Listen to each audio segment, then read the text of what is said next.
first class of our 7-week series in Newport on cultivating compassion in everyday life. And so we went through the first chapter of living with an open heart, or what's the American title? Open-hearted life, thank you. And that really focuses on motivation, setting our motivation, and that even if you do the same action, your motivation matters. It makes a big difference. And we focused on everyday activities like cooking a meal for your family or doing the dishes. And many of us here know that a big part of our practice is setting our motivation before we do things like offer service or cook. And it was an interesting contrast in that I came back to the Abbey and was reading a few articles about some of the things going on in the world. And I read this piece that's a bit controversial, but I kind of wanted to see what it said directly rather than seeing what other people were saying about it. And the reason that these two came together is this question of what is our motivation when we engage in peaceful protest, when we engage in nonviolent action to try to raise awareness or maybe sway people's opinion regarding something going on in the world. And so this piece was written by someone involved with a particular political movement who's been involved in protests. And effectively, one of the things it was saying is that pacifism, their approach to peaceful protest and nonviolent action, has not worked. That a year in, nothing has changed. Protesters are being assaulted, arrested, and being punished in these terrible ways. And the author basically raised the question of, why do the people in power have the monopoly on violence? And I was just so taken aback in that effectively it's like, oh, your only reason for peaceful protesting was that you thought it would get you what you wanted. You didn't actually have a commitment to that idea of peace and nonviolence. And I think this relates to the mental factor that we typically call integrity here, in Tibetan Ngotsa Shepa, or in Sanskrit I think Kri. And I like Alex Berzin's translation of this one, that he uses the term having a sense of values. So self-respect, integrity, they all go together. So that idea that for many of us, if we're engaging in peaceful protest, nonviolent action, some sort of political demonstration, that for me at least, being peaceful, not harming anyone, making sure there's no anger in my mind, ideally, is really that question of that's about my value. It doesn't matter if it works or not on some specific time scale or delivers some specific outcome. It's about my integrity, saying that it is a deep value of mine to not harm, and that's perhaps even more important than that kind of political goal that I'm protesting, that I'm trying to work towards. Even if my political goal, I think, is going to reduce the harm that's impacting others, I shouldn't resort to harm to get that goal. At least that's my value, and I think a value we all here share. And it also brought to mind a lower level version of this, is this idea of political correctness, that for me, avoiding discriminatory speech or racist jokes, things like that, using inclusive language, has always been about, well, I think this is important. Inclusivity is a value of mine. And then I met people who just were quite happy to say what they thought and said, well, I don't believe in political correctness. And now in the country, it seems like political correctness is somewhat out the window. It's like, oh, these were people who just were not saying the things they believed because they thought they weren't supposed to. They thought, okay, people will judge me. It isn't that it actually, what they were saying reflected their values. So this idea that sometimes we might have these cultural status quos about, okay, we engage in peaceful protest, or we don't say racist jokes, and that for some of us it really reflects our values. But for others, they're just going with it. And then at a certain point, those shackles come off and they're thrilled. So in stark contrast to this, I think about, of course, the civil rights movement and the great history we have in this country. Certainly there are examples in other parts of the world, such as South Africa and Gandhi and India in particular. But our civil rights movement very much was about peaceful, nonviolent action. And my hero from this is John Lewis.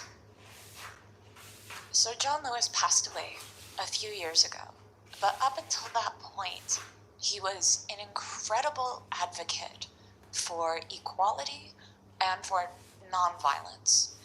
And at one point on the 50th anniversary of I believe the March for Washington and maybe even the Selma March, he pointed out he was the only one who was a leader in that group who was still alive.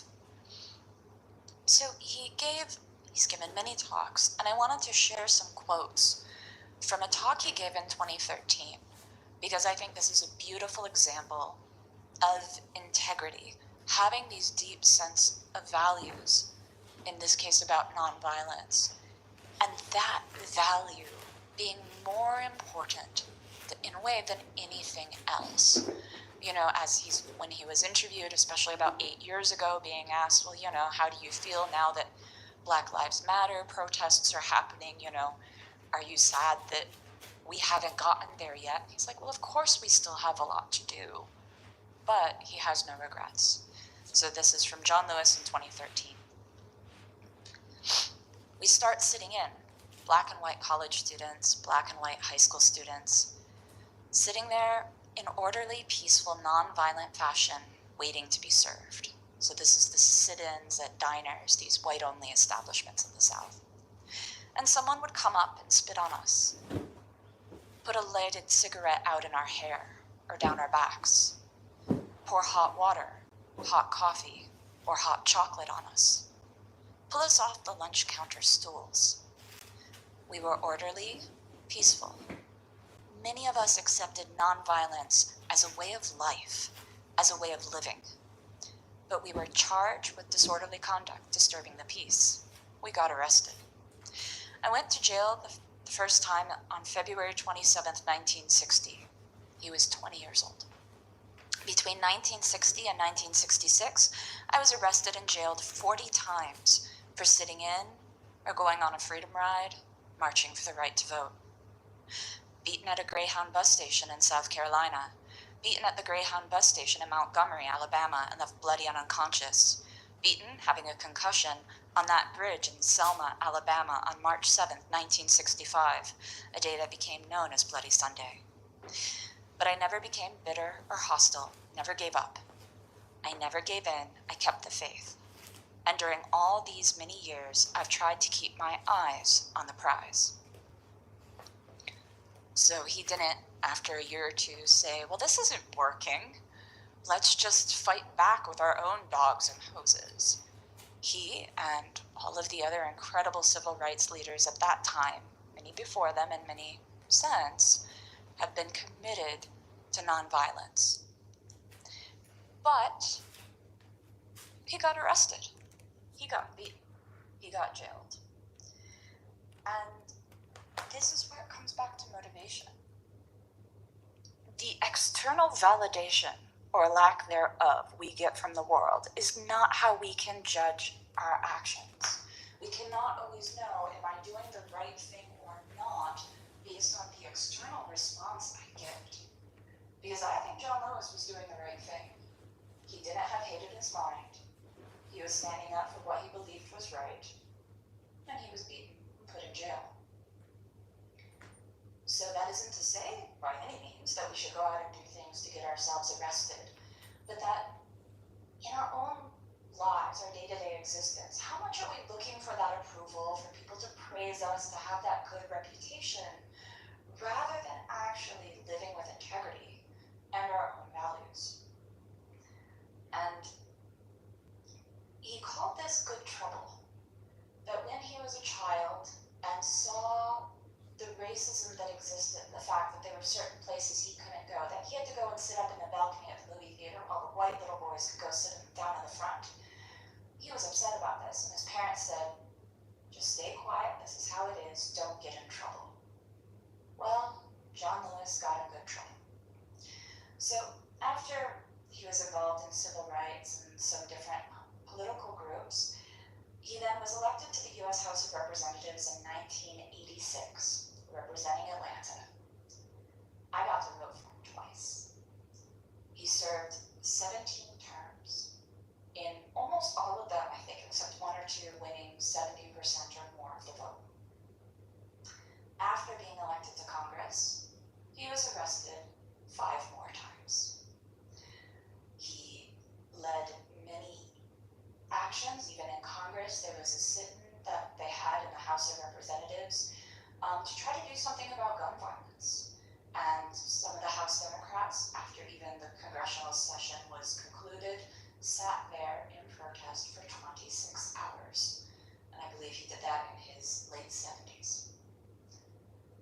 He advocated for the Smithsonian Museum dedicated to the history of African Americans in this country. And many other things that I can't all go into, but I'm sure some people are familiar. And if you're not familiar with this incredible person, I invite you to look it up online. He just had an incredible life. And so sometimes when we think about our actions, when we especially think about actions in the way of protesting, and this was a criticism often raised of Black Lives Matter protests, of would Martin Luther King have done this? Would Martin Luther King approve of what you're doing? And I find this, again, coming back to this mental factor of consideration for others. And I think it's tricky. Sometimes we lose a little bit track of what this means when we use that term. Berzin's translation of this is having scruples. This is the Tibetan Trilyapa, or the Sanskrit apatrapya, not my native language. And this is really avoiding actions based on the impact it will have on others. Not like, oh, I don't want to hurt someone. It's like, okay, that's lots of other mental factors like compassion.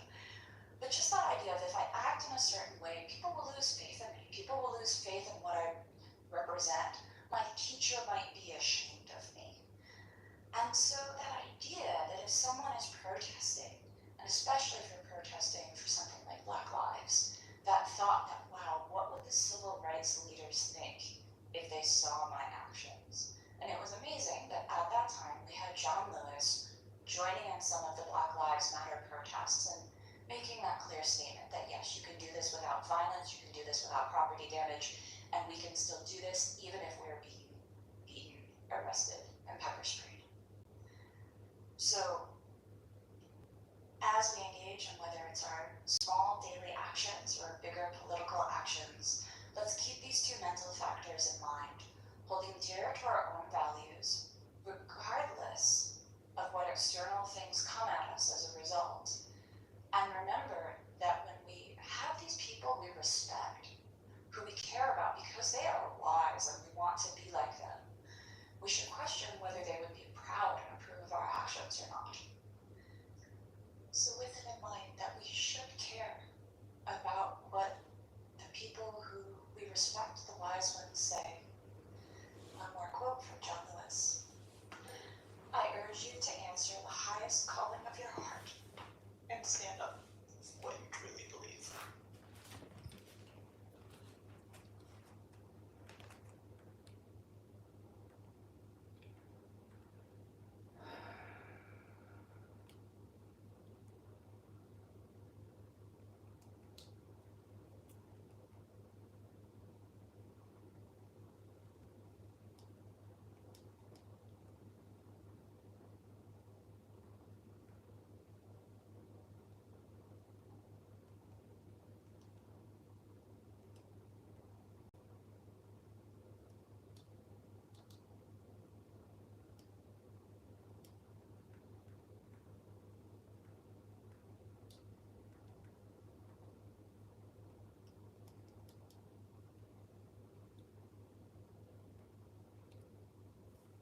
This is a guided meditation on peace, presentness, and political revolution.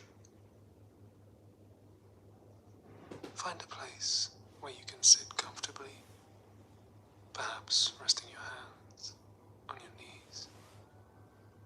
You may wish to sit on the floor with your legs crossed, or if you're not too tired, you may like to lie down on your back. Whatever position suits you. Make sure that your chest is open, and you may wish to allow your eyes to gently close, or find a point in the room where you can rest your focus. Begin by noticing your breathing. Feel your chest rising and falling, your belly expanding in and out. You don't have to change the way you breathe, just becoming aware of it. In and out. Notice also that society can be thought of as being made up of groups of people with conflicting and irreconcilable economic interests, which we call classes. You don't have to change society in this moment. This is your moment, your time. Just notice class conflict and be aware of it. This will be our anchor as we proceed on this journey. And now, let's take 3 deep, relaxing breaths. As you release the air in your lungs, you may wish to repeat in your mind the topics of today's meditation. And with each breath, I invite you to experience a doubling of your relaxation. Let's take the first of these 3 breaths. Now, breathing in, peace, and out. Very good. Breathing normally in between, becoming even more relaxed with each breath. Let's take the second breath. Now, in presentness and release. Fantastic job. Aware of your chest rising and falling. Let's take the third and final breath. Now, breathing in, political revolution, and out. Well done. Don't worry if your breathing doesn't match the sound of my voice. It is all good, and it is all okay. Just becoming even more aware of breath, and beginning slowly to relax. As we breathed those 3 relaxing breaths, you may have noticed a slight tingling sensation spreading from the top of your head down through your shoulders, arms, chest, right out the tips of your toes. This sensation is available to you throughout this meditation, whenever you desire. distressed or upset if you become distracted by thoughts or sounds in the room. Just keep coming back to breath. The world can be chaotic, and we can lose focus when we think about what we might like to change, or something we wish we could control. But just invite yourself to come back to breath and the model of class conflict. Breathing in and out. As you sink deeper and deeper into this relaxed state of awareness, you may begin to notice the position of your body, the surfaces you are in contact with, the temperature of the room. And you may also notice your body's position in the system of global capitalism. And the air continues to flow, becoming even more relaxed, even more aware.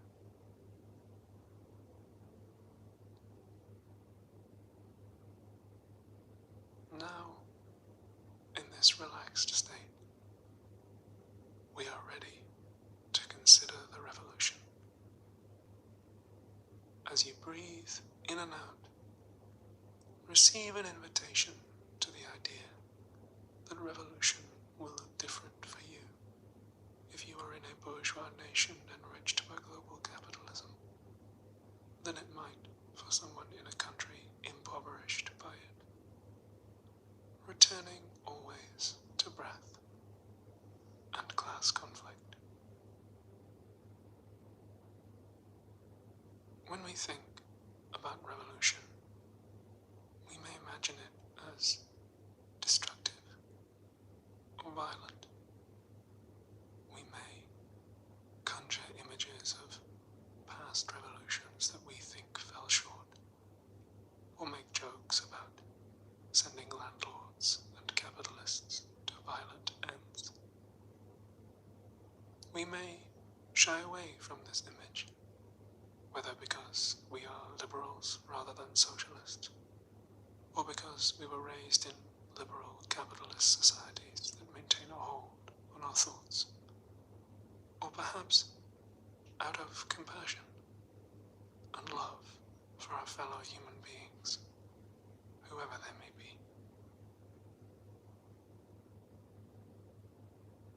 Whatever the reason, we may desire to avoid revolution, but simply agitate for reform within capitalist society, while maintaining its comforts.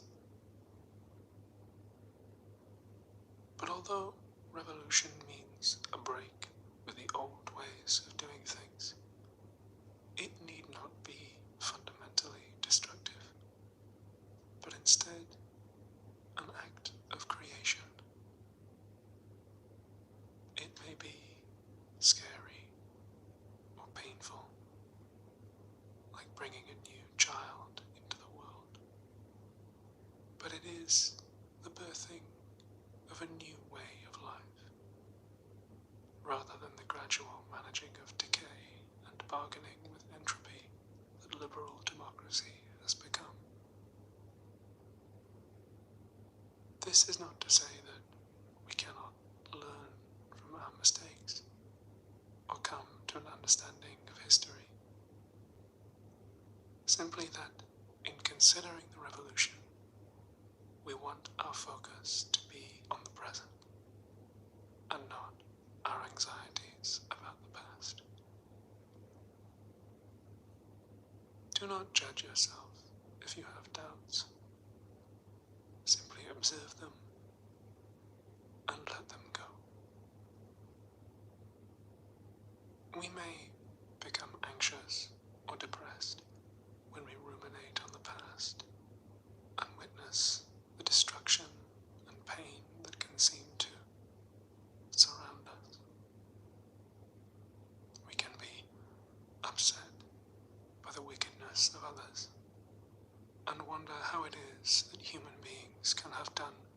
so many awful things to each other or the planet. Conversely, we may rejoice at small changes that we have managed to win in the past through elections and trade unions in the struggle for a fairer world. But the past is not real and exists only in our memories, in the present, where breath and class conflict remain, and where we want our focus to be. Breathing in, peace, and out. Each breath deepening your relaxation and your awareness.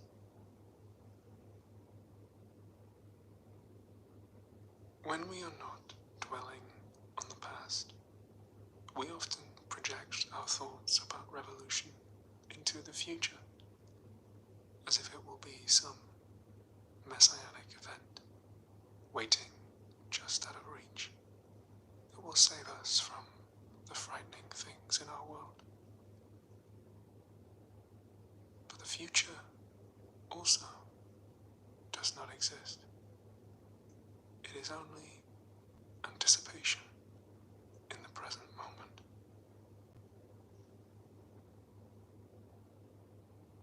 When we think of the revolution as a specific event, like an armed uprising that will take place in the future, we can become concerned about whether our actions take us closer to our idea of that event or farther away.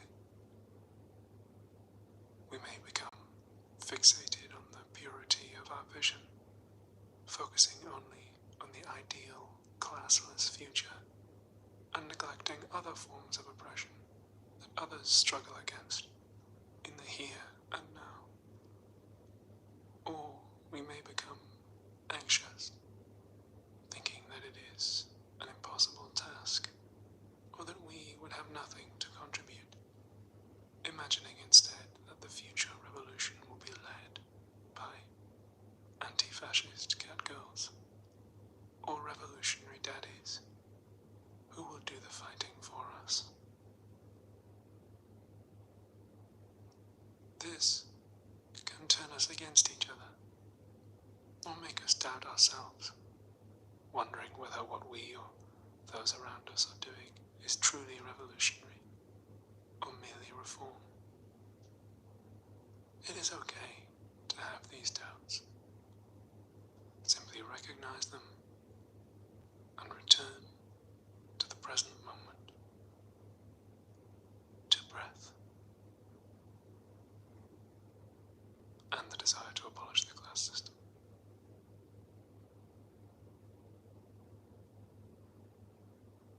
By noticing and letting go of doubts, and not judging ourselves or others for having them, we become prepared to take and wield power in the present, to neither retreat into ruminating on how we have been hurt in the past by the current political system, nor project our desire for change onto imaginary future heroes, but instead, in the present moment, to realize the energy inside of ourselves that we can use to lead the revolution now. Breathing in, presentness, and out.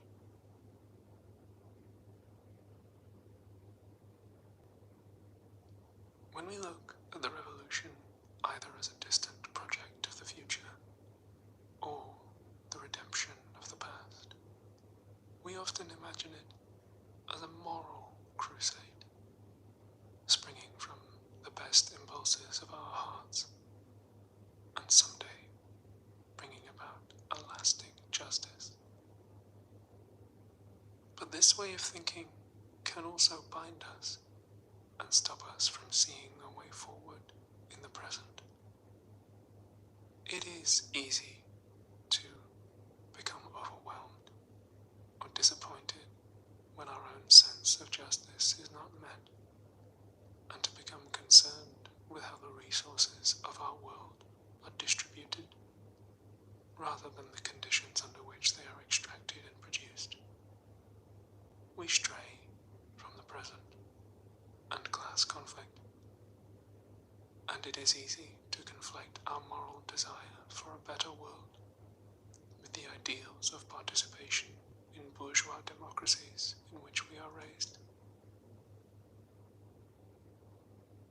That is not to say that we must abandon our moral ideals or close our hearts to democratic participation or the suffering of others, or that our smaller efforts to make the world a better place are necessarily a misuse of our time. It is merely to appreciate that a revolution is more than a change in the distribution of goods, or a struggle to get a slightly fairer deal. It is the struggle to abolish the causes of that injustice, not merely its symptoms, which are fleeting and can flare up chaotically as long as class conflict persists. Breathing in, political revolution, and out, aware of your chest, your belly,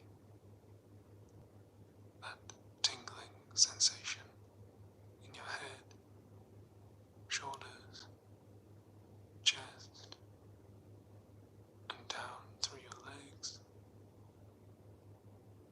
You may become aware that you are holding tension in your neck, or your jaw, or cognitive tension brought about by trying to reconcile the internal contradictions of capitalism. With your next breath, just invite any tense muscles to let go. In a moment, we will count backwards from 5 and gradually return to our normal awareness. But first, take a moment to suspend yourself in this relaxed state, as if deep in an ocean. The waves sway overhead, but you are still and calm.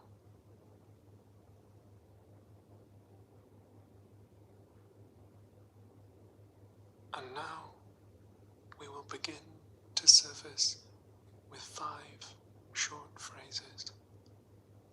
You may wish to repeat them in your mind or out loud, whatever is best for you. Beginning with 5. I am aware of my breath.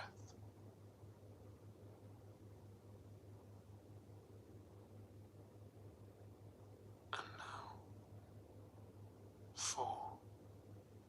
I am aware of my body, becoming more aware with each breath.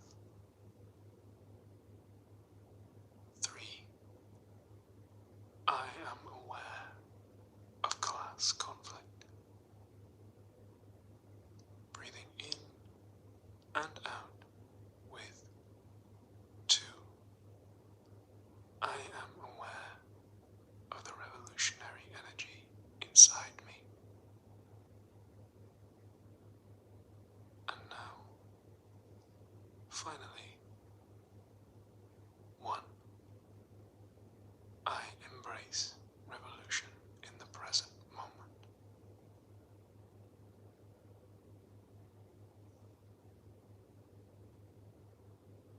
Fantastic job. If you wish, you can stay in this relaxed state as you desire. Or you may wish to continue your day renewed with this energy. Just remember to allow your awareness to always return to breath and the present moment. And the desire to watch this.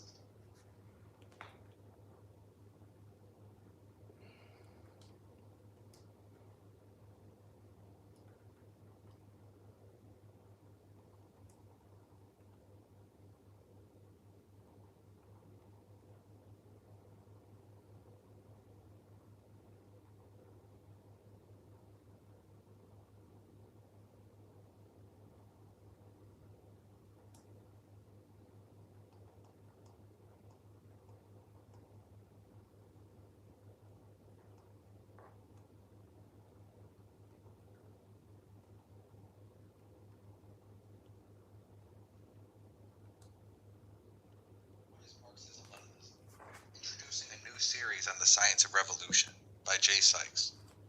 This is the beginning of a new series on Marxist-Leninist theory. Fightback News is publishing this series of short articles in the interest of furthering the critical task of fusing Marxism with the workers' movement. Marx stressed that the purpose of theory is to understand the world so as to change the world, and this series hopes to help give activists in the people's struggles a better grasp of these theoretical tools. But let's begin with an overview. When we say we are Marxist-Leninists, what does that mean? What is Marxism-Leninism, and why is it important? In the essay, Three Sources and Three Component Parts of Marxism, Vladimir Lenin, the great leader of the Bolshevik Revolution, argued that Marxism grew out of the most advanced theory of its time. It drew from the most advanced thinking in British political economy, especially from Adam Smith and David Rickard, from German philosophy in G.W.F. Hegel and Ludwig Feuerbach, and from the most advanced ideas of French socialism. Marx and Engels took each of these sources to a higher level and developed their critique of capitalism, the philosophy of dialectical and historical materialism, and the theory of scientific socialism. These ideas were tested and refined through international working men's associations. The First International, where they helped to lead the struggles of workers around the world, particularly in Europe and the United States. Marxism didn't spring from the heads of these two thinkers. It was built upon a foundation of theory and practice that came before it, and was tested and refined through the summation of the practical experiences of the international working class. This is why it is often called the science of revolution. As this series progresses, we will dive deep into these three component parts of Marxism. We'll break down the elements of Marxism in political economy, philosophy, and scientific socialism so that we can use these theoretical tools to analyze our conditions and find the best path forward. It is important to note, however, that Marxism isn't some kind of dogma. We don't accept anything just because someone said it. Practice is the sole criterion of truth. Revolutionary theory is a guide to action, and it changes and develops as the world changes and develops, building upon itself just as Marx and Engels built upon the advanced theory of their time. In the early part of the 20th century, Vladimir Lenin and the experience of the October Revolution and socialist construction in the Soviet Union further developed the science of revolution in many ways. Lenin's analysis of the further development of capitalism into monopoly capitalism led to his development of the theory of imperialism and the importance of anti-imperialist struggles for national liberation. The first socialist state was founded by Lenin and the Bolsheviks in October 1917. Marxism-Leninism became the Marxism of the age of imperialism and proletarian revolution. Stalin, who went on to lead the USSR through socialist construction and the defeat of fascism in the Second World War, used Marxism-Leninism to take the Soviets from horse-drawn plows to one of the most advanced countries in history in just 30 short years. Likewise, Mao Zedong and the Communist Party of China used and developed Marxism-Leninism in the experience of the socialist revolution in China, and in the process bettered the lives of 1 billion people. If we want to transform society, end exploitation, and build socialism, we need Marxism-Leninism. Certainly we need to study the ideas of the principal theorists of the science of revolution, Karl Marx, Friedrich Engels, Vladimir Lenin, Joseph Stalin, and Mao Zedong. But that's not the end of revolutionary science. The revolutionary struggles in this country likewise produce theory through the summation of practical experience that can help guide us as we build revolutionary consciousness and organization today. The socialist and communist movements of the past here in the U.S. are rich with lessons we can draw upon. For that reason, we should likewise study the writings of those who came before us here in the United States, revolutionaries like William Z. Foster, Mother Bloor, Harry Haywood, Claudia Jones, and many others. We can learn a great deal from these movements, and without a doubt their struggles are a source of inspiration for revolutionaries who want to transform this country. Ours is a living science. We are continuing to build and develop revolutionary theory through practice today.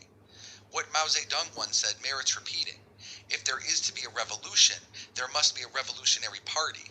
Without a revolutionary party, without a party built on the Marxist-Leninist revolutionary theory and the Marxist-Leninist revolutionary style, it is impossible to lead the working class and the broad masses of the people in defeating imperialism and its running dogs. We want what Mao wanted. We need revolution, and we therefore need revolutionary theory. Our hope is that this series of articles will serve to give advanced activists in the people's struggle the foundation in Marxist-Leninist theory upon which to advance their studies so that they can apply it to the many urgent tasks at hand, just as all successful revolutionaries who came before us did. What is Marxism-Leninism? Introducing a new series on the science of revolution by J. Sykes, published by Fightback News. The Historical Emergence of Marxism by J. Sykes. Continuing the Fightback series on the theoretical concepts of Marxism-Leninism, let's examine how Marxism emerged and the struggle that it grew out of. Marxism-Leninism didn't spring fully grown from the heads of Marx, Engels, Lenin, Stalin, and Mao. It developed historically as a result of the struggles that were taking place as it emerged. This is because revolutionaries needed to understand the world in order to change it. In the time that Karl Marx and Friedrich Engels were working, they took the most advanced theory in philosophy, political economy, and socialist thought and brought them to a higher level according to the needs of the working class movement. In philosophy, they took the idealist dialectic of Hegel and put it on a materialist basis. In political economy, they took the ideas of Smith and Ricardo and pushed them to their logical conclusions, revealing the inner workings of the capitalist system. And in socialist theory, they built upon the successes and struggled against the shortcomings of the utopian socialists to make socialist theory scientific. They did this in the context of the bitter inequality of the early industrial revolution and the resulting growth of the international workers' movement, which they helped to lead. It was in the crucible of the class struggle that Marxism was forged.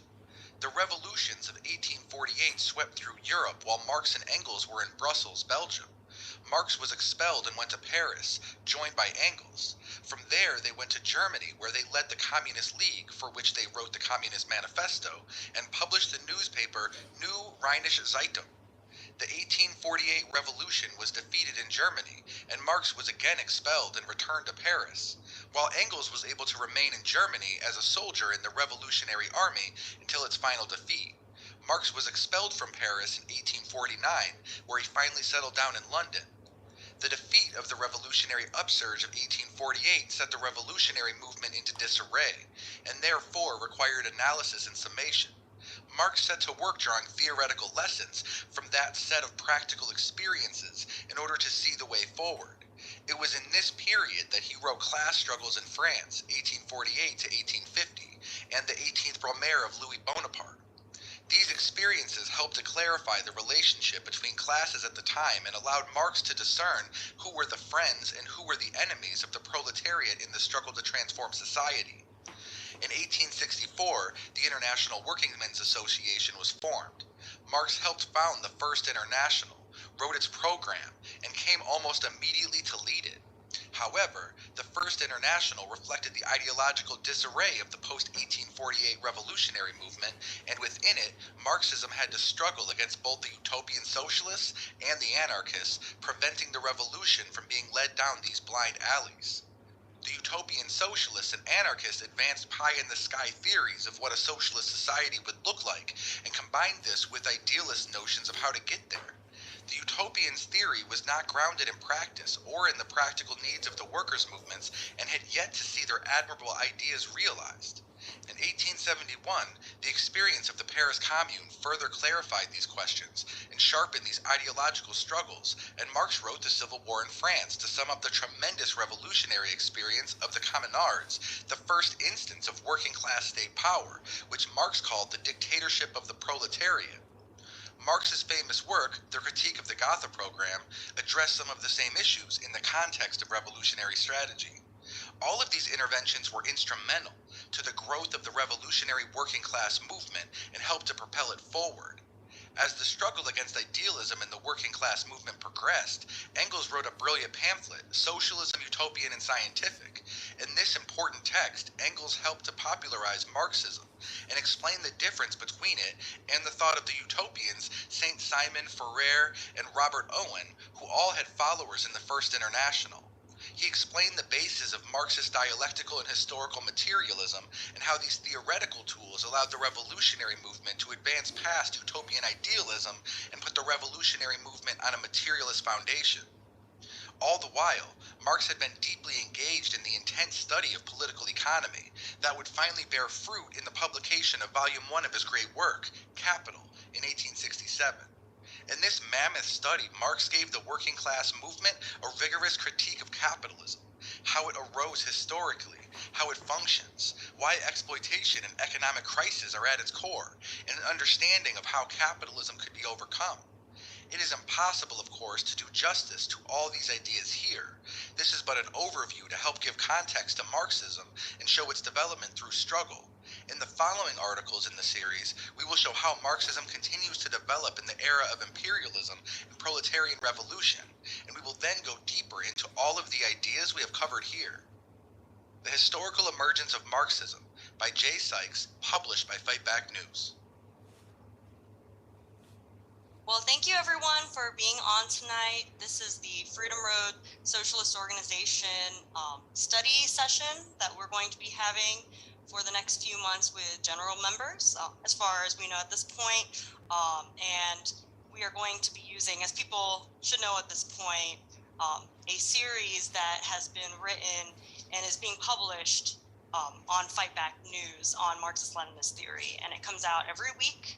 I believe on Fridays, so people should make sure you are tracking that, and it's had some really, really great articles so far, although tonight we're only discussing the first two, so people should be familiar, and yeah, thanks to Josh Sykes for writing it for our group. So tonight we're going to discuss parts 1 and 2, so one section introducing Marxism-Leninism in broad strokes. So everyone who is going to be joining our group and then hopefully joining on a cadre level gets a clearer idea of what exactly our group stands for. And then the second section, which Andy is going to be presenting with me, talks about kind of where exactly Marxism came from and, kind of traces that development. Is there anything that do you want to introduce yourself, Andy? Well, did you say what your role in the group is? Oh, no, I don't think that I did. My name is Chris Lee, and I am a member of the Standing Committee of the Freedom Road Socialist Organization, and I'm also the National Chair of the Student Commission. So for anyone looking to join to do student work with us, you'll be seeing me even more frequently, I'm sure. And I'm Andy. Andy Koch. I use he, him pronouns, and I'm the national organizer for Freedom Road, so I'm the staff person, our only paid staff at the present moment, and I manage our national office, which is where I'm at now. Yes, and we appreciate your hard work, Andy, because you're not just a staff to us, you're an important leader. But yeah, so thanks everyone for being on tonight. What we're going to do is we'll talk a bit about the two works that we ask people to read. And then we do have a couple of discussion questions that we will, kind of present to you folks, see if people can test their knowledge a bit, just kind of pull out some of the big ideas. And then we want to hear your questions too, because I'm sure people will have come up with their own questions while reading, or maybe there are things they want to flesh out and discuss, and we're here to do that. And then the way that you can ask those questions is we are going to be kind of having kind of like a speakers list and a controlled stack. You can shoot Andy K, a message with your question, or if you write it in the chat, I believe that he should catch it there as well. But the surest way is to just shoot your question to him, and then when we get to that portion, we'll make sure that we get to it. And just to clarify, that's still in the Zoom chat, but instead of saying sending it to everyone, you can click on that drop-down box and then select Andy K instead of to everyone, and that'll be for the Q&A section. So we don't need to worry about that yet. For sure. Yep. So we have questions for you, and we hope you have questions for us. But without further ado, okay, thank you everyone for being on. So I'll open by talking about the first work, right? What is Marxism-Leninism? It introduces our series. It kind of has the big ideas in the first work. Marxism-Leninism is what we are going to use to try to build a revolution, a socialist revolution in the United States, right? We want to understand the world not only because having knowledge is enriching, blah, blah, blah, but we believe that we actually can change the world, and that we can do so scientifically. It's not, mysterious. It's not going to be gifted to us by the heavens. We actually have the ability to learn it. We have people who came before us who did a lot of that learning, and we're going to talk about Marx, Engels, and a little bit of Lenin today. But they gave us the tools, and now we're going to take those tools and with the masses bring society and humanity to a higher stage, right? So Marxism-Leninism, it's a science. It's got philosophy in it. So when we talk about kind of what came before, and when we talk about the components that led to the formation of, well, first would be Marxism, and then it would get elevated to Marxism-Leninism as time went on. We know that Karl Marx and Engels were thinkers and writers who were working off of a foundation of British political economy, right? They were looking at the writings of Adam Smith and David Ricardo, who had some of the earlier ideas about not only capitalism, but the labor theory of value, right? So there were people who were writing about that even before Marx and Engels. The German philosophers, Hegel and Feuerbach, right, who Hegel famously would, kind of bring back the idea that history has cycles and advances and retreats. It's not like a straight line. And Feuerbach would bring it to earth and say, well, it comes out of our concrete conditions. And then the most advanced ideas of the early French utopian socialists, because they were talking about, kind of the inequalities of society and how to solve them, but they didn't, it was a bit on the idealist side, as people will learn in this study. So they took those ideas and they advanced them, and they brought them to a higher level of understanding the world in their time, right? They took the political economy and they created a critique of capitalism, right? Like, what is it about capitalism that will create, kind of like built-in crises, built-in exploitation, built-in deepening inequality? They figured that out, right? They combined the best of Hegel and Feuerbach to bring us dialectical and historical materialism. Like, yes, society does have, kind of like cycles and periods of retreat and advances, but it's not in pursuit of like a perfect ideal, like Hegel said. It was actually, it comes out of the concrete world that we are born into, right? And then, would take all of that and turn it into, kind of taking the French sentiments of revolution and the Enlightenment, and would talk about scientific socialism. So looking at the world as a concrete place that came first, but we can study it, looking at political economy and class struggle as the driving force of how society changes, and then looking at the working class is a class that actually has the ability to fight for itself and to change society and bring, other classes of people along with it, as we saw with the peasant question, and we see it now in, other classes in the United Front, right? So Marxism is a science, right? It's not just a set of ideas in a person's head. It's not just a dogma that can't be challenged. It's not something that can't grow.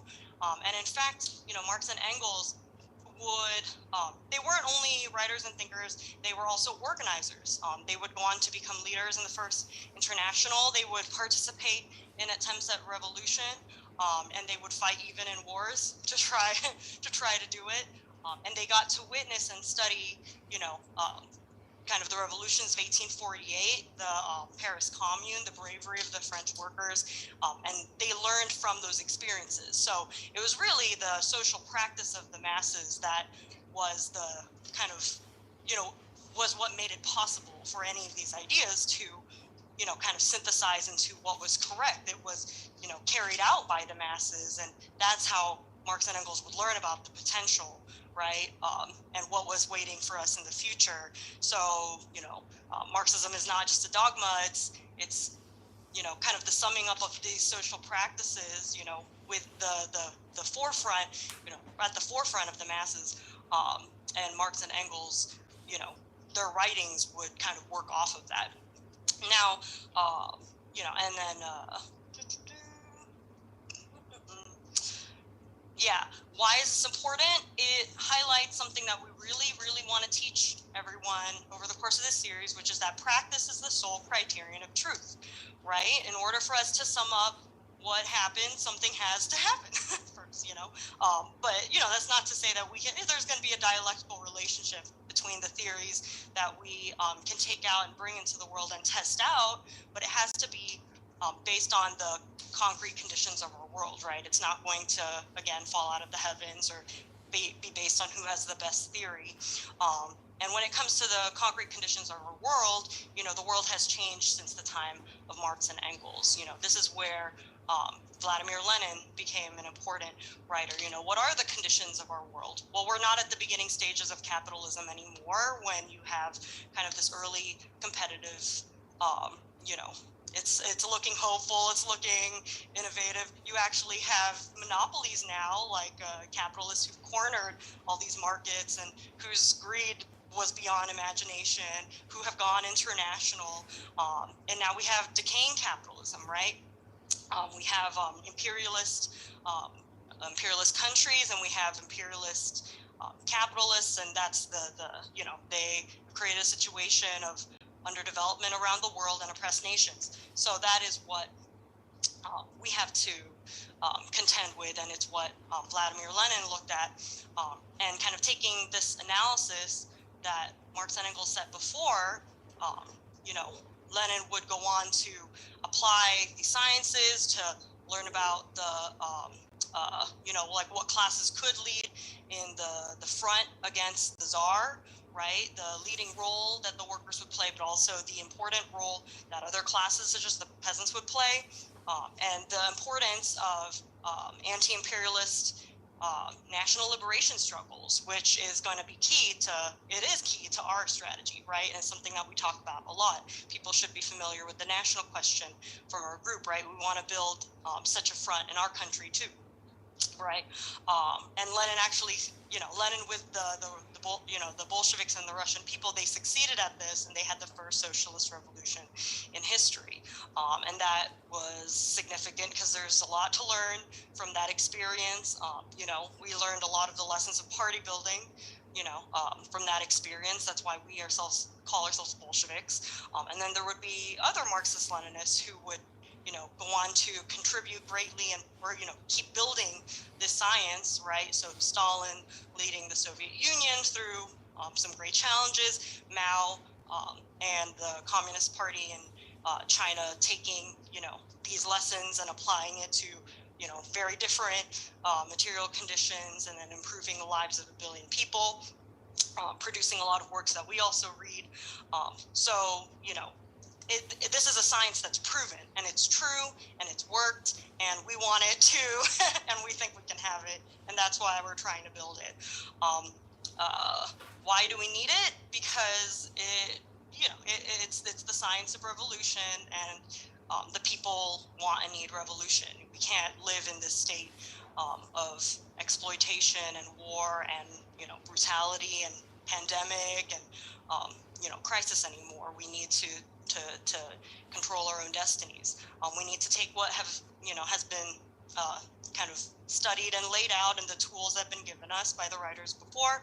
We also need to learn from the struggles of the American Marxist-Leninists who came before us as well, right? In the article, hopefully people saw the names of William Z. Foster, Mother Bloor, Harry Haywood, Claudia Jones. They're all American Marxist-Leninists. They all wrote took a lot of the lessons that are specific to this country that we should learn from, for an American strategy that we want to make, right? So that's, we're standing on the shoulders of all of the people who have come before, not just the writers, but the masses who fought and died for this to be a reality. We want, the article ends talking about, we want what Mao and these other writers wanted. We want a revolution, and we believe that we have the tools to make it happen, and that's what we're here to do, and that's what we hope people will do with us, right? General members can benefit from these studies because, this is the line that people will be pushing with our group, right? And if people want to join as cadre, then you can take these ideas and, we'll push them, among the masses and build a party, right? So that's what I have for the first presentation. And now I'll go ahead and turn it over to Andy. Thank you, comrade. So the next article is the historical emergence of Marxism. So Chrisley's kind of introductory presentation is more about the broad scope of our ideology, and this section is more specifically tailored to how did Marxism emerge? What were the historical conditions that Marx and Engels were writing under, and how did they develop these ideas? We mentioned already before that these aren't just things that popped out of Marx and Engels' heads. They developed historically as a result of the development of society and the class struggles that were taking place. Like Chrisley said, they took the most advanced theory of their time and brought them in a number of arenas to a higher level. So with philosophy, Marx and Engels took Hegel and kind of shifted his idealist approach to dialectics and put it on a materialist basis. In economics, they took the ideas of Smith and Ricardo to their logical conclusions, and this revealed a lot of the inner workings of capitalism. And in socialist theory, they built upon the successes and struggled with the failures and kind of incorrect ideas of the French socialists.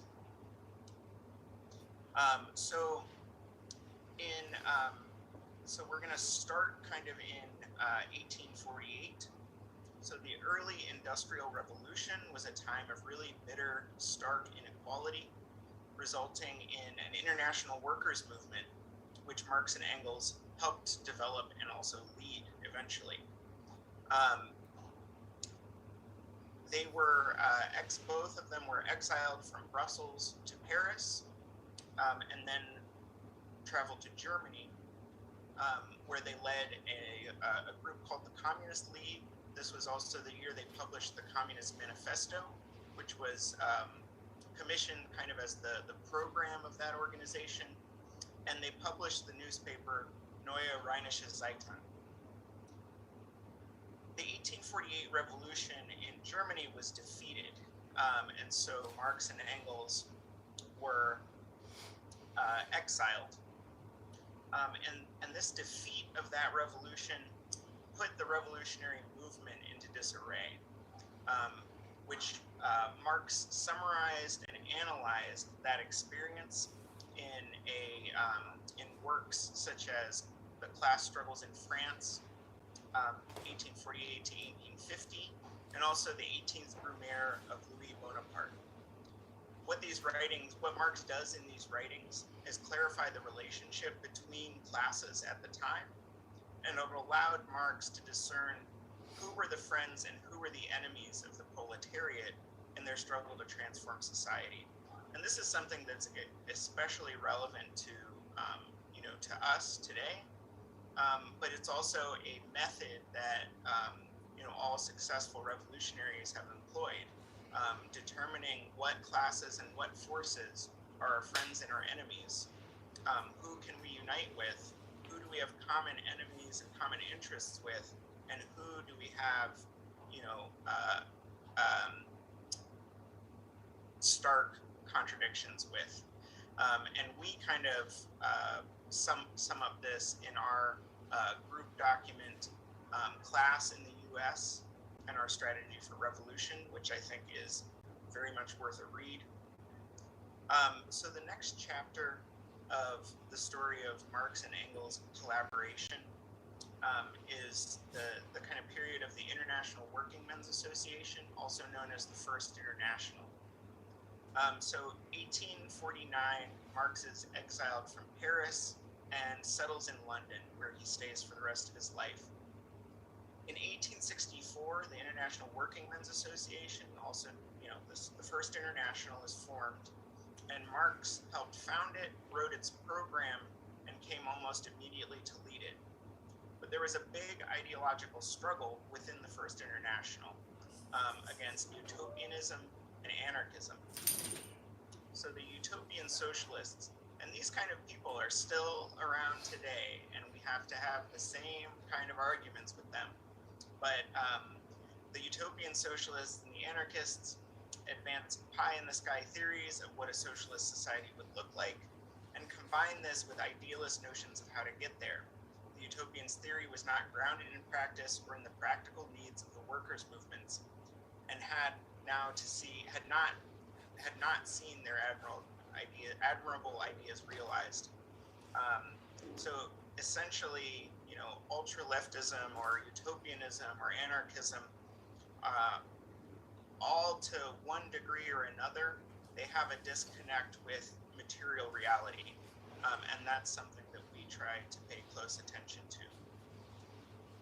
The next really big development was the event of the Paris Commune.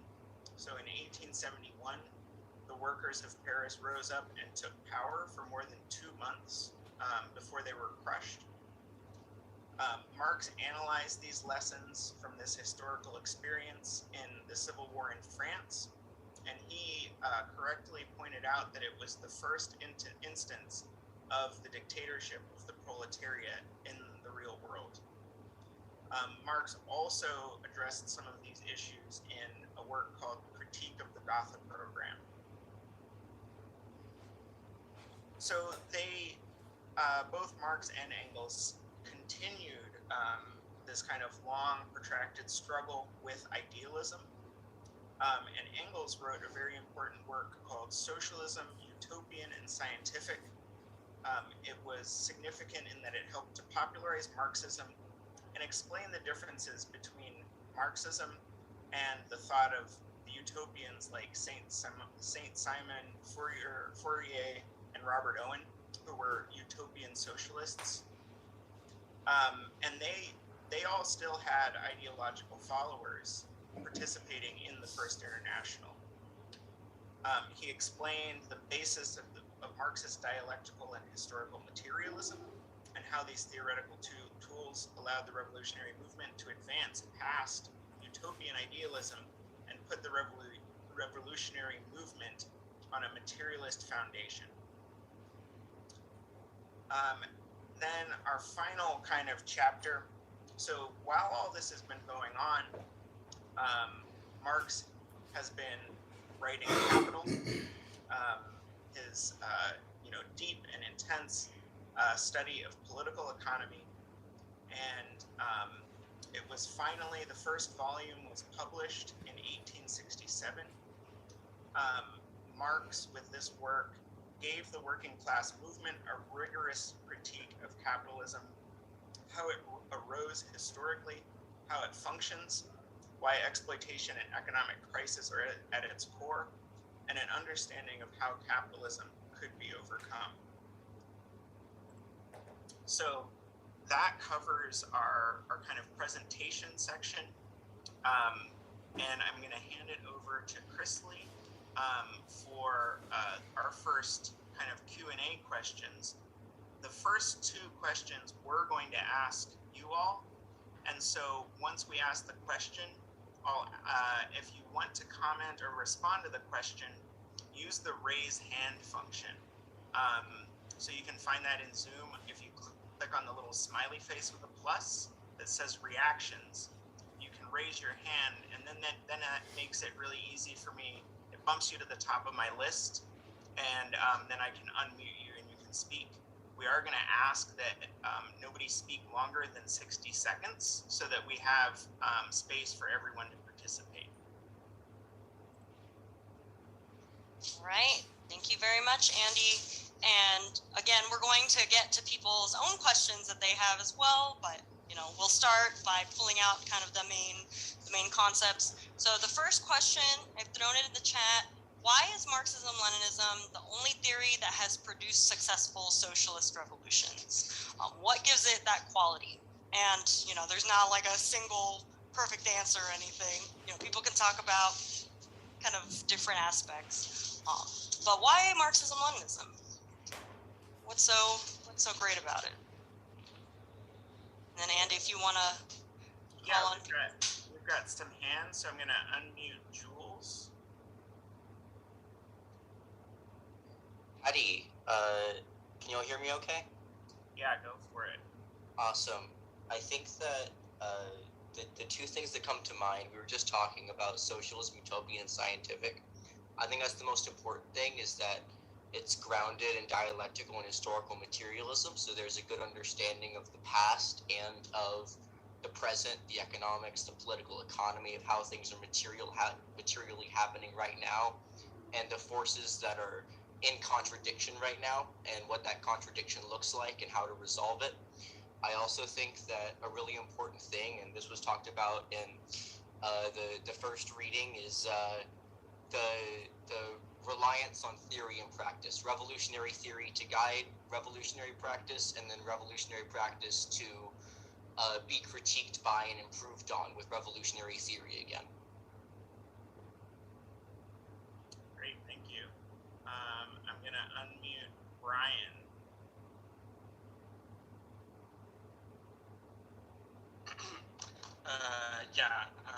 Building on that, the fact that it's so, the emphasis is so strongly on evidence-based and practice-based methods makes it makes Marxism and Marxism-Leninism very moldable, obviously, to the current times, and that's actually that's the foundation of it.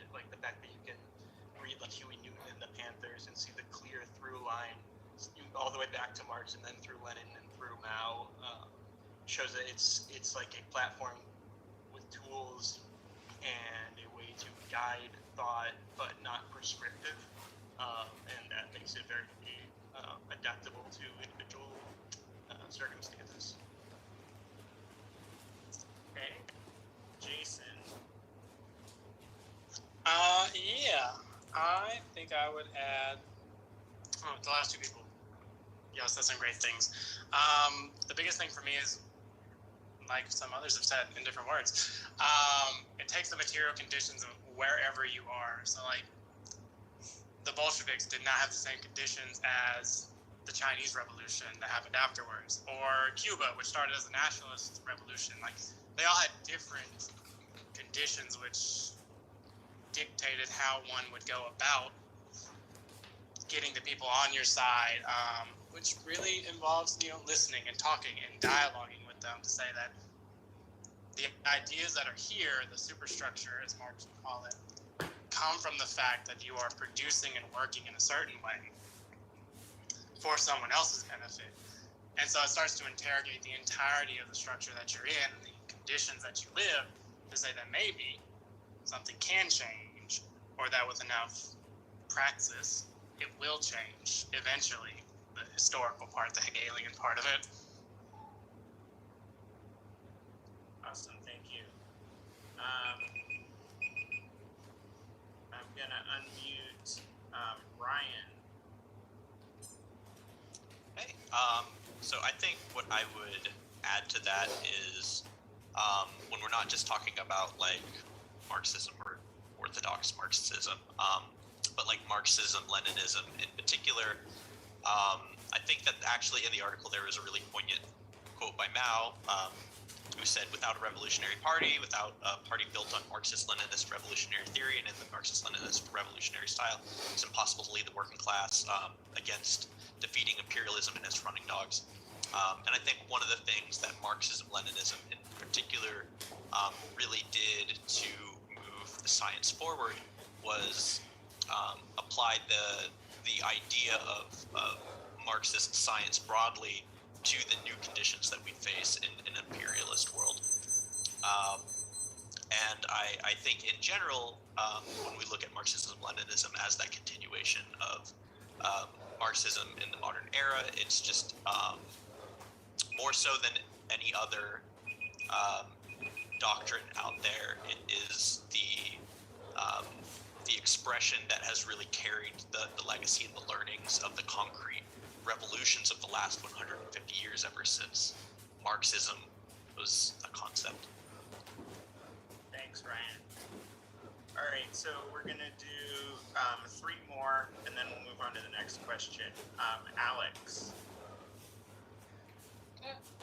I think I'm kind of starting to do different rephrasings of the same answer now, but it's I guess another way of thinking of it being scientific versus utopian thing is that in the same way that the scientific method that we learn in school is self-correcting because other people have to be able to repeat your experiment and reproduce your results, that because Marxism places the material before the ideal, that it's evidence-based, that everything in theory is constantly being tested in practice. Great, thank you.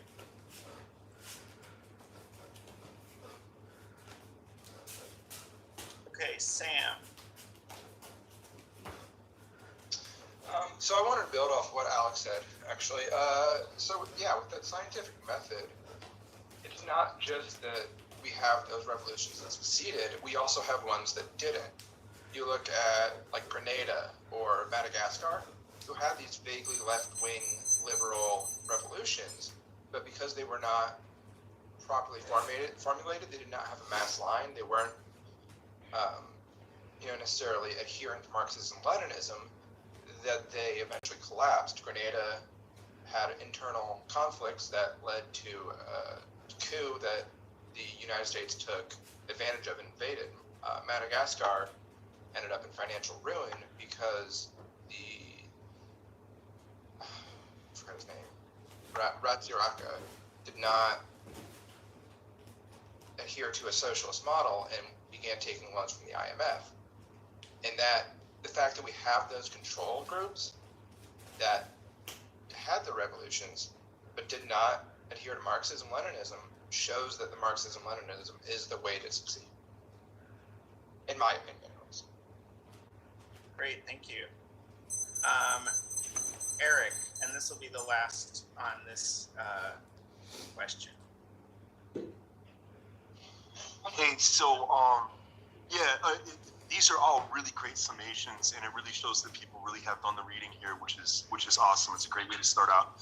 The one thing I wanted to point out is that as Marxism-Leninism has developed, there's always been corrective tendencies that have sort of sprouted up through struggles. Like it was mentioned before by Andy and Chrisley that that Marx had to wage struggles in the First International against utopian socialism and anarchism. But the hallmark of trying to maintain Marxism-Leninism as an analytical tool, and that goes down throughout all the other authors and revolutionary activists that we've mentioned.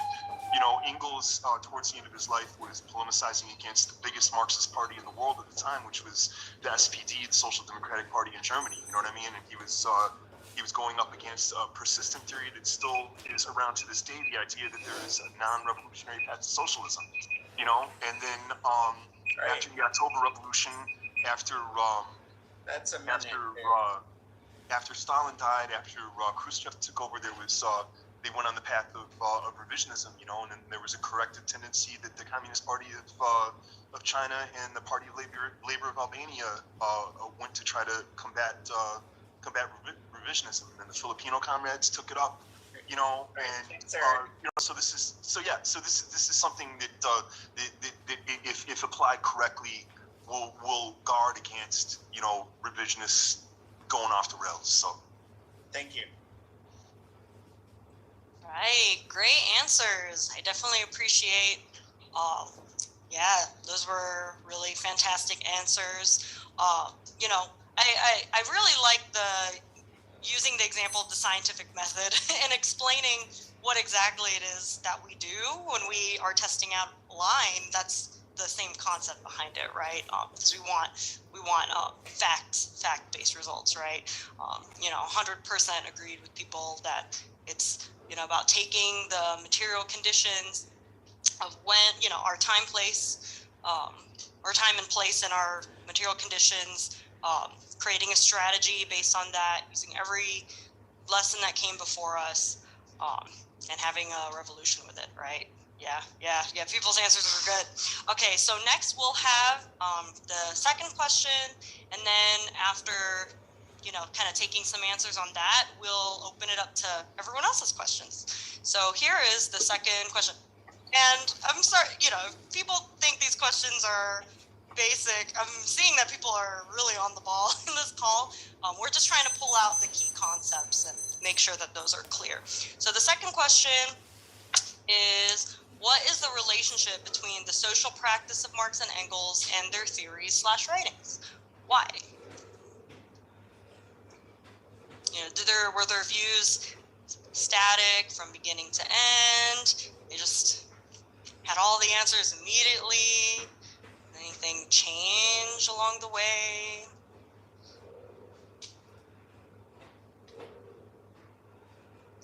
Improve, deteriorate? Okay, looks like got a hand. Okay. And anyone who didn't already comment, that's going to be the trick here. Both Ryan and Brian spoke for the last question, so we're gonna wait until somebody who didn't speak on the last question wants to raise their hand. So anyone who didn't respond to the last question, it's now your time to step up and take a whack at this. Yeah, you get to skip the line. Like Fast Pass in Orlando.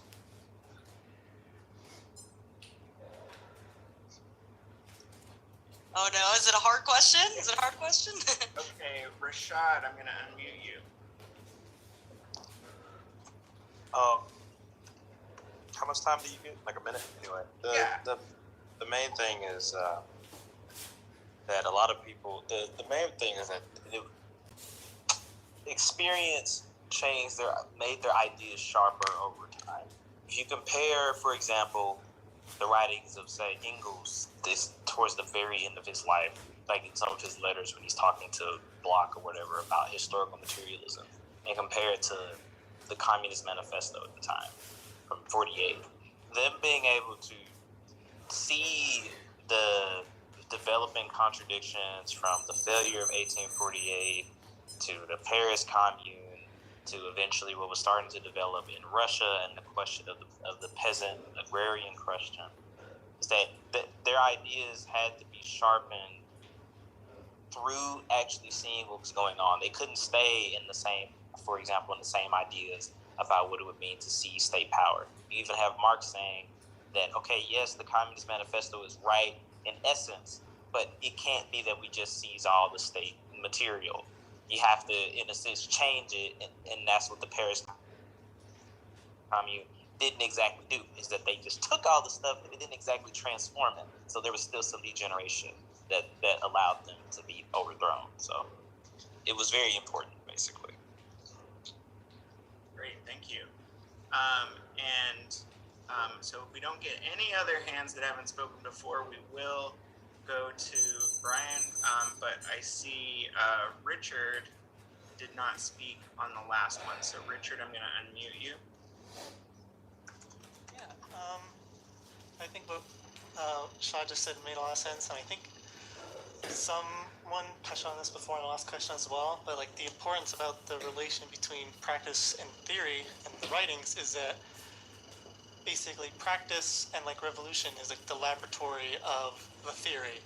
Like, right, the theory is where you come up with the ideas of what might be possible or might be done, and practice is when you take those ideas and test them out in the material world with the people, with the masses, and with your comrades. And the relationship to that is that you take what works and you bring it back and you refine it and you work on it more. What can you add that you didn't add before? And you discard what didn't work. And you have to keep doing that criticism of your theories and your practices. And I think that's the importance of the relationship. You can't do one without the other, and one informs the other. Absolutely. And that's why we as an organization put such an emphasis on doing on the ground work among the masses. It's, I'd say, a strong majority of the work that we do. All right, so I'm gonna take Brian. Brian, go ahead.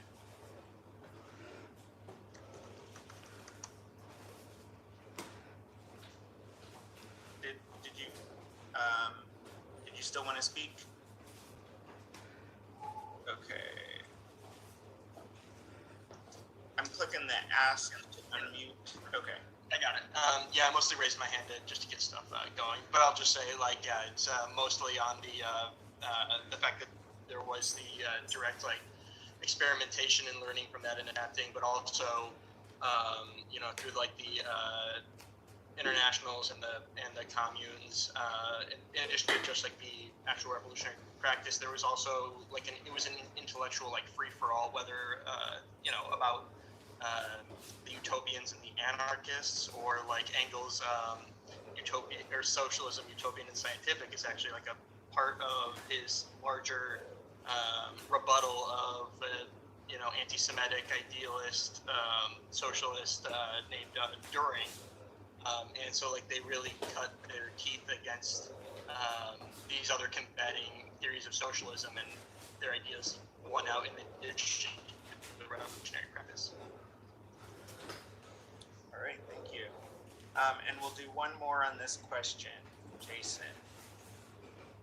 I'm gonna speak more on the philosophy side of it, because that's my wheelhouse. I think what could illustrate this question well is the difference between Marx, Engels, and Hegel. Hegel idealism and their inversion to materialism.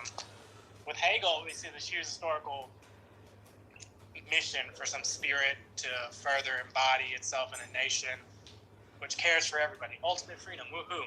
But without the materialist understanding and understanding of how different countries work with other countries on an international scale and how they even produce or what they produce, you just get what people are talking about, what the kings or the capitalists or yada, yada, yada, what they promote as the ideals of the nation summed up in the Constitution.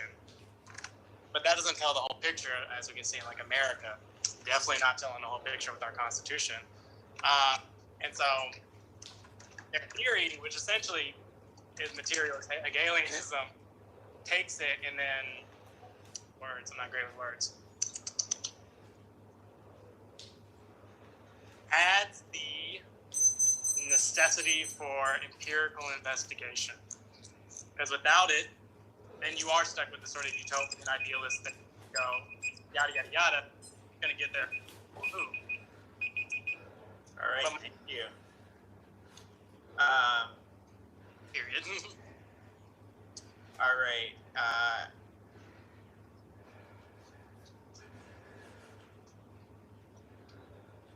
Josh, I'm unmuting you. This is the author of the articles, everybody.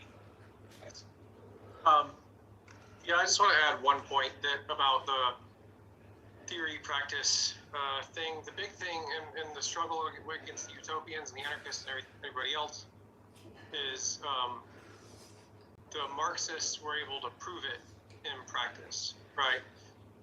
They took their ideas out to the people, carried them forward, convinced people to be mobilized, to take action based on those ideas, and proved it.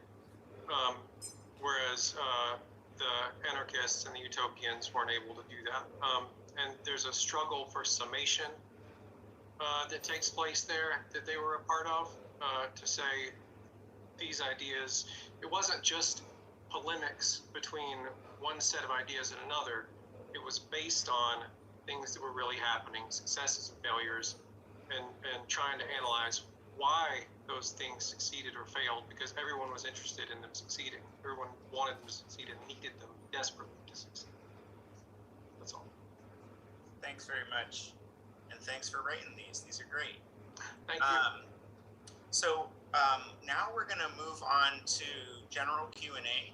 So if you had a question about the readings, like something that you felt like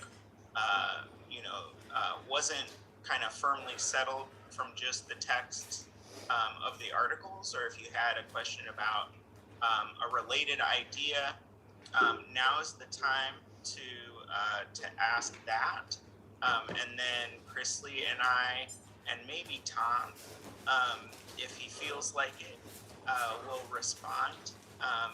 So to submit a question for Q&A, just go down to your Zoom chat, and then select me as the recipient, not everyone, just to keep the chat uncluttered. For sure. Send them in. Thank you, Andy. And then I wanted to share too, I was trying to find out what essay it was. I don't believe it was Communist Manifesto, but there is actually a work in which, and maybe if someone can find it, they can win my eternal gratitude. I'll do you a favor. There's something in which Marx actually, he's writing about the Paris Commune, and he's describing kind of like the bravery of like the workers, and they're pioneering something that just has like blown the mind. And this is another benefit to being a Marxist-Leninist. You actually learn things from new events that happen in the world. You're not like dogmatically opposed to them and refuse to factor them into your thinking. He actually wrote, I have to paraphrase because I couldn't find the original thing. Marx writing on the Paris Commune, that if you'd asked him if the workers should do it at the beginning, he would have said no, it would have been too dangerous. But then they did it, and then they showed the whole world, like what it would look like if the workers armed themselves and took power and tried to defend that power, right? And then that was something that Marxists kind of took and learned from, and others would lag behind. But so that just kind of popped. I wish I could find the text, but yeah. So Chrisley, it looks like Josh says that's that quote is from the Civil War in France. Perfect. Thank you. Yeah, and so we've got a couple questions. The first is from Jules. So Chrisley mentioned a modern day peasant question or classes to work with the proletariat. What are these classes and why? Ooh, I can answer that question. So our strategy that we have as FRSO is we want to build a a strategic alliance between the multinational working class and the oppressed nations of the United States. And in our documents, and people should definitely check out our documents and our new sections of the program that we drafted at our Congress if they haven't seen it. We state that there is the oppressed nation of Hawaii, there's the Black Belt South, and there is the Chicano Southwest, which also has named itself Aslan, right? There's actually a consciousness of a lot of people there of this land called Aslan, right? So, and that includes, multiple classes, right? That, like there will be, a national bourgeoisie that will, also want to get rid of the power of the imperialists, but maybe they have a different vision of what should come after, right? There'll be the, working people of, different, kind of like small business owners too, and different classes basically. And we think that they can be united against the imperialists along with the multinational working class, right? So those are kind of the two big classes that we're talking about in our strategy. But we also, we want to build a united front against imperialism, across, like when there is different social movements where you'll have people in different classes as well, right? Like you'll have intellectuals who are in the anti-war movement, and we want to organize them too, right? So there's the strategic alliance, which we're working really hard to build, and then we also, we think that we're going to need a united front against imperialism at the end to really get this revolution thing going. Hopefully that helped. Great. So the next question that we've got is from Drake. Said that you mentioned U.S. revolutionaries like William Z. Foster, Mother Bloor, Harry Haywood, and Claudia Jones. Any specific writings of theirs that you would recommend? So I personally would recommend and I'll put this in the chat.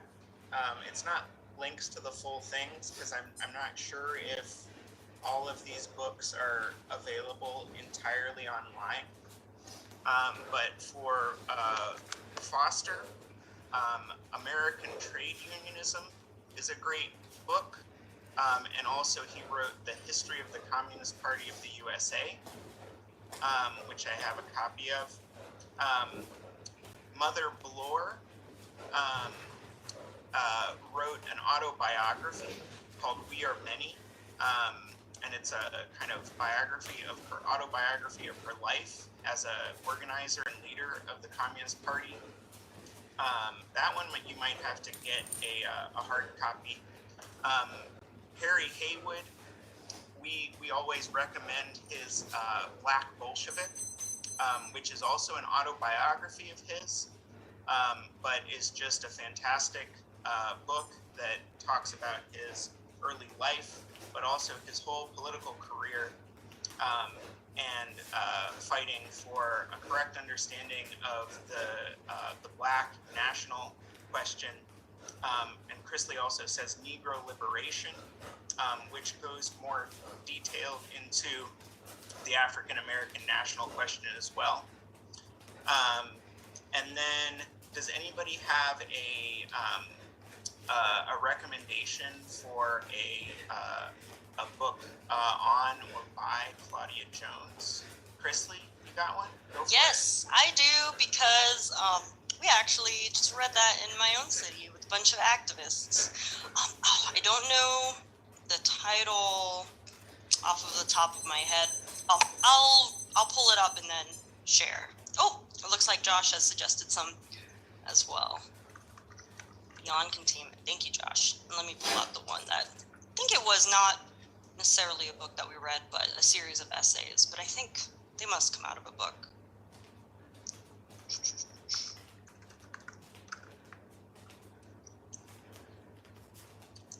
And also, Ashley mentioned to the left of Karl Marx is a biography of Claudia Jones. And the book takes its title from the fact that she was buried physically in the plot next to Karl Marx's grave in Highgate Cemetery in London. All right. And Zoe, thank you, Zoe, dropped a link to the Mother Bloor autobiography. Then that was published in 1940 from International Publishers, the CPUSA's thing. Also, Chris Lee mentioned An End to the Neglect of the Problems of the Negro Woman was is that an essay or a book? That one is an essay. Oh, I think this one is a book. Is this one a book? Both essays. Yeah. And the book that Josh mentioned, Beyond Containment, is a collection of essays by Claudia Jones that is worth checking out as well. So I think we've got all those. Okay, yeah, great. So next question comes from David. So on the withering away of the state is the notion that changing the ownership of the means of production will gradually shift relations of production in such a way that the state becomes unnecessary. I read Lenin's State Revolution some time ago, but it's hard for me to imagine this process, not because I don't agree with Lenin, but because the process is hard for me to grasp this shift. So I can speak to that. So I think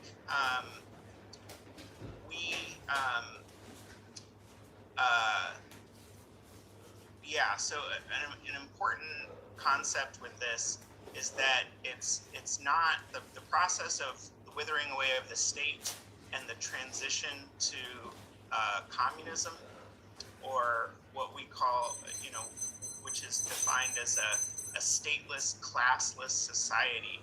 It doesn't just happen automatically by the proletariat seizing power. There's a couple of related processes that have to happen. So we have to have, an expansion of the productivity of society.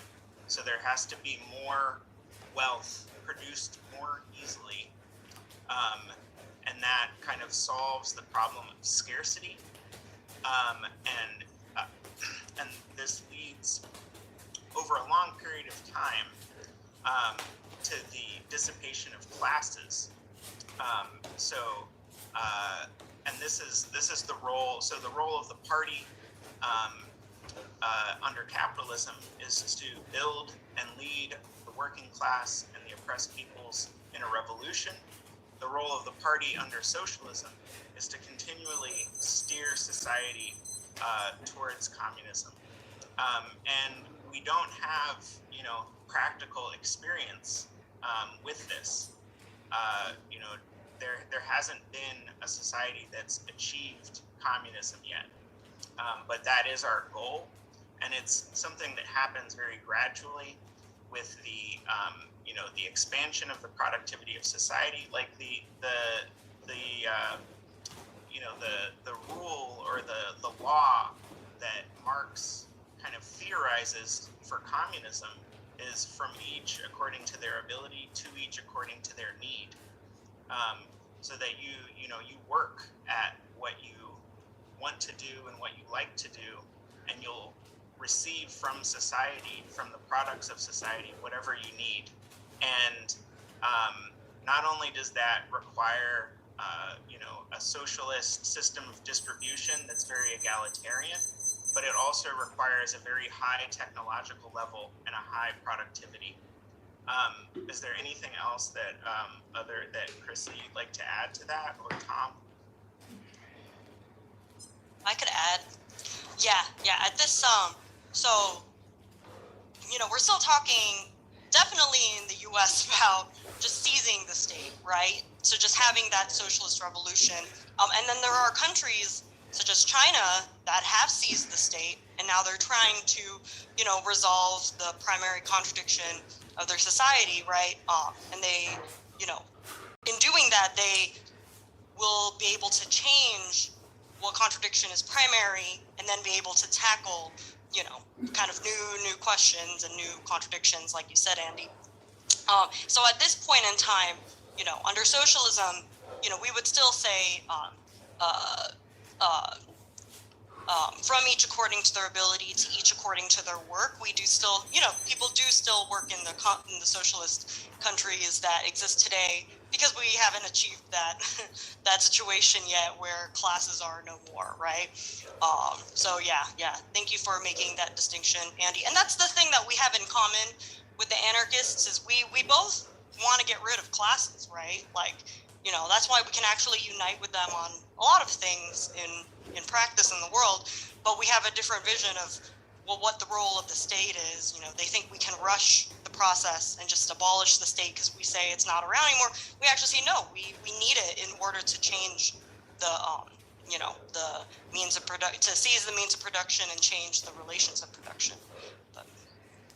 Yeah, and just kind of two more points just to summarize. So the Marxist understanding of the state is that it is a tool of forcible coercion by which one class oppresses another. So as long as there are classes, as long as there are different classes in society, that the state will exist. And under socialism, the state exists to prevent the restoration of capitalism, essentially to oppress the bourgeoisie, or people who would want to restore capitalism. And also, Josh makes an important point about the threat of external imperialist threat. So, as long as there are imperialist countries in the world that want nothing more than to destroy and undermine the socialist countries, a state, a socialist state, a workers' state, is absolutely necessary just to defend their very existence, let alone, continue the revolution towards communism. And we're seeing. So yeah, I wanted to thank Rashad for the comment. That the Black Belt thesis has shifted to the new African independence movement. Also, on the African American or Black or New African national question, a lot of people are recommending Frank Chapman's book, Marxist-Leninist Perspectives on Black Liberation and Socialism. That was written by one of our leading comrades, and we highly recommend that. And then, so we have one more, another question, and maybe we'll take one or two more questions after this, if folks have any. Maybe try to wrap up around 8:15, 8:20. So Richard asks, what Marxist communist movements in the American context have inspired or influenced Frizzo, how they have furthered the Marxist tradition?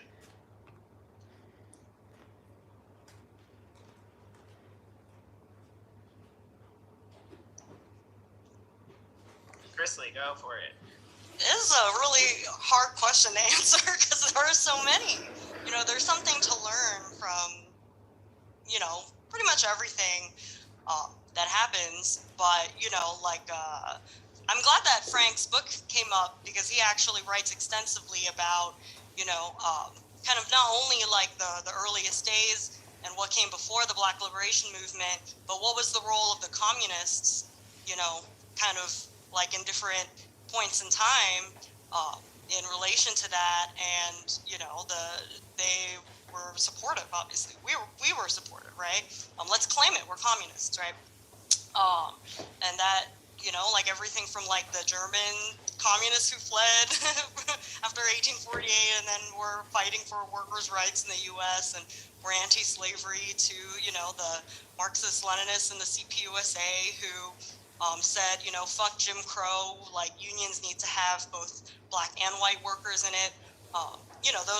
We've learned so much from those movements. That said, we do think, that the CPUSA has become a revisionist group, and that's why they're not leading a party in the U.S. today.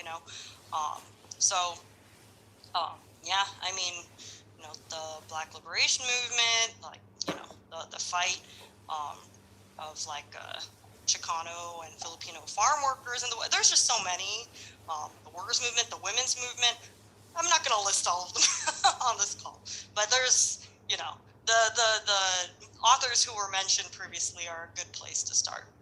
And I wanted to respond to the comment about the Black Belt South thesis too. I don't know if now is the time, Andy. You can let me know if maybe you want me to Sure. bring it up later. No, go for it. Okay, so we don't think that the theory is has changed or is irrelevant. We actually think that there's still a concentration of African Americans, and with like in some places the majority of the population in the South, and or in parts of the South, and I don't have the map on me, but in fact, there was a time when that concentration was changing a bit and people were moving out of that section, but that's actually not the case. Even now, a lot of African Americans are kind of coming back with kind of the change in the economy after the 50s. And what it means is, there's still a demand for control of the courts, control of the police, control of the economy, control of, schools and society, right?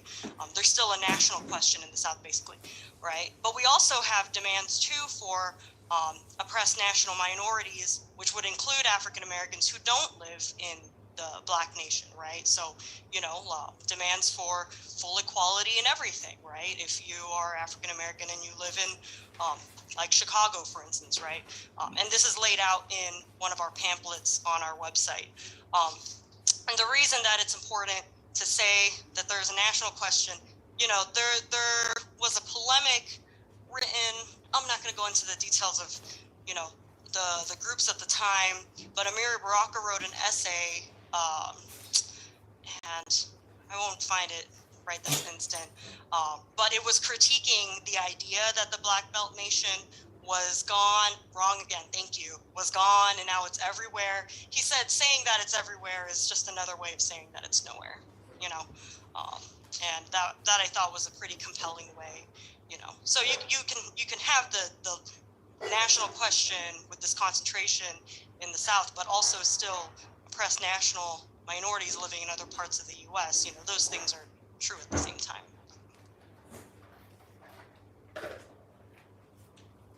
Do we have any more questions? Oh, and I also wanted to drop just three shorter readings that were mentioned in the articles. So the one that really kind of is the kind of basis for the first article, or one of the large bases for the first article, by Lenin, 3 Sources and 3 Component Parts of Marxism. Then, of course, if you haven't read it yet, we recommend, and you're interested in reading it, to read the Communist Manifesto if you want more things. And then also a good reading is Socialism, Utopian, and Scientific. But before you get into any of those things, we want to plug our Freedom Road program. And that can be found at frso.org/program. I didn't make it a link. And we actually have a thanks, Chrisley. We have you can download a PDF that combines the introduction, capitalism, and socialism sections.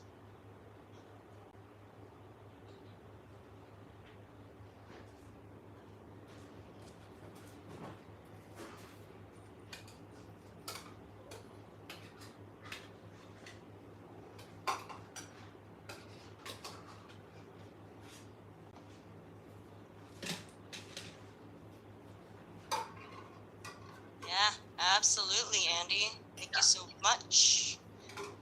for those plugs. Are there still any questions that people had? We are here. We're at your